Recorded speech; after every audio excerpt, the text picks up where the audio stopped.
सांप और मेढक की दोस्ती। एक गांव में एक सांप रहता था। वो बूढ़ा हो जाने के कारण अच्छी तरह से शिकार नहीं कर पा रहा था, इसलिए उसने एक तरकीब सोची। वो एक कुएं के पास जाकर बैठ गया। काफी देर तक सांप को बैठे हुए देखकर एक मेढक वहां पर आया और उससे पूछा कि तुम शिकार क्यों नहीं कर रहे हो? तो उस पर सांप ने कहा कि मैं शिकार करने जा रहा था। तभी एक मेंढक ब्राह्मणों के झुंड में घुस गया और गलती से शिकार करते वक्त मेरा डंक उनकी बेटी को लग गया। तभी उस ब्राह्मण ने मुझे श्राप दिया कि तुम्हें मेंढकों की सवारी बनना पड़ेगा।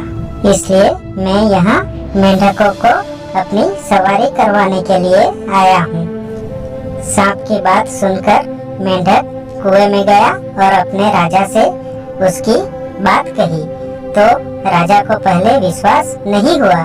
बाद में उसने बाहर आके सांप से बात की और वो सांप के फन पर चढ़ गया। राजा को ऐसा करते हुए देखकर बाकी के मेंढक भी सांप पर चढ़ गए। सांप को लग रहा था कि वो लोग उसकी परीक्षा ले रहे थे, इसलिए सांप ने बिना विचलित हुए उनको अपनी सवारी करवाई। सांप ने मेंढकों का विश्वास जीत लिया था। वो उनको रोज अपनी सवारी करवाता था। बाद में एक दिन सांप ने अपनी गति धीमी कर दी।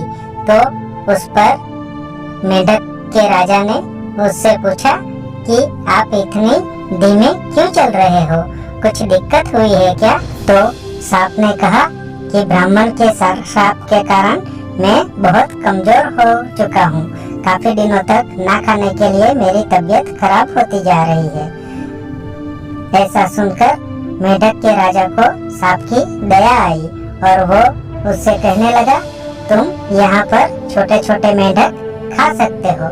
ये सुनकर सांप खुश हो गया और वो रोज छोटे छोटे मेंढक खाने लगा और मेंढक को खाते खाते वो वापस तंदुरुस्त बन गया। मेंढक का राजा इस साजिश को समझ नहीं सका और एक दिन सांप ने मेंढक के राजा को ही खा लिया और मेंढक की जाति का नाश कर दिया।